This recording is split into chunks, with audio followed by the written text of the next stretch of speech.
Welcome back, it's me Adam. In this video we have lots to talk about. The first thing, Cathie Wood and her infamous projection that oil wouldn't touch $80 and that we're in a long-term downtrend.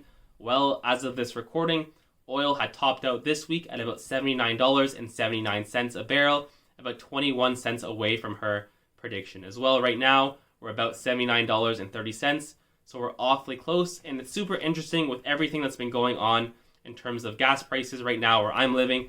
Pretty much gas prices are at an all-time high, and what it has to do with inflation, as I'm sure we're all feeling the effects of that right now, and we can see that being reflected in the 10-year Treasury note. Today being Friday, the Nonfarm jobs report comes out, and that could have a big effect on the market. The dollar index, the 10-year Treasury note, those are intertwined and always have an effect when it comes to the NASDAQ, the S&P 500, and the big FANG stock. It's all connected, it's all intertwined. We're gonna get all into that and look at the charts. Before we get started, if you're new to the channel, welcome aboard. Hit that subscribe button. Here at Unlimited Options Investing, we talk everything from stocks, crypto, options, ETFs, and we're investing for the long term. As always, smash that like button and let's get started. Dollar trades flat as investors await US jobs data. The US dollar currency index, which measures the greenback against a basket of 6 currencies, was little changed on the day, trading at 94.20. Not far from the one-year high of 94.50 touched last week. I think we'll probably range like this until the jobs report is out of the way, though even then any US dollar weakness should be faded given how a November taper looks near certain. And this is pretty common, and you'll see it on the charts, is that we have a lot of indecision candles when it comes right before a day of a big announcement, or some news is about to come out that we don't know is coming. The Federal Reserve has said it is likely to begin reducing its monthly bond purchases as soon as November and then follow it up with an interest rate increases, as the U.S. central bank's turn from pandemic crisis policies gains momentum. Friday's non-farm payrolls data is expected to show a continued improvement in the labor market, with a forecast of 455,000 to have been added in September, a Reuters poll showed.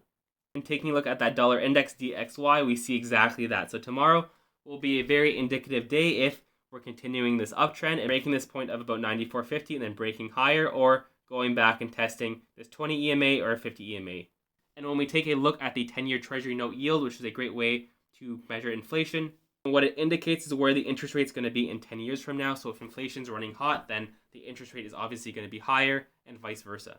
Right now we're at that point, potentially at an inflection, depending on what happens tomorrow or in the near future, that we could be breaking out of this $1.55 mark. And the next stop would be 170, 175. And that would have tremendously negative effects on technology, especially the NASDAQ. And I think this will be temporary pain. It's just the market doesn't like it when this yield spikes up too hard, too fast. It's the high acceleration of the yield that scares out the market, not so much the fact that it's rising, it's the fact that it's rising too fast. Assuming this spikes up tomorrow to 165, 170, the NASDAQ tomorrow will probably be testing the bottom of this trend line again.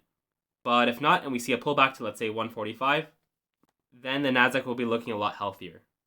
Alright, and taking a look at oil, so let's first zoom out onto the monthly time frame first. And zoom out, and zooming out and seeing oil topping out at about $75, $76 back in 2018. Right now, we're breaking that resistance point. And remember, Cathie said 80, right now we're at 79. We could be topping at this area over here. It doesn't have to hit the exact resistance point, and we could be topping out and then creating lower highs from here. That's very possible. However, if that $80 mark is breached with conviction, we could be seeing 85, 90 easily from that point. And I might not be enjoying any type of joyrides anytime soon, as gas could be exploding in price from there.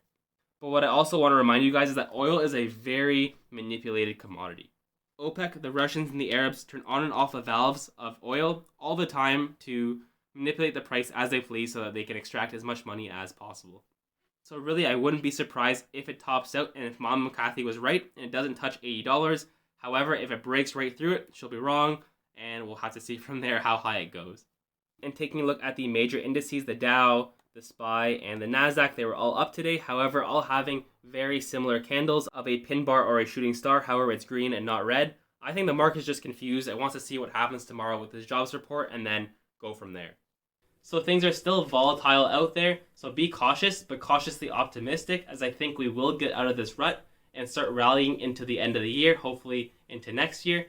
We'll just have to see what happens. So let me know, guys, in the comments below. Will oil touch $80? Will Cathie be right or wrong? What are your thoughts on inflation and the indices? What's going to happen, guys? Let me know. As always, subscribe, like, and I will see you guys in the next video.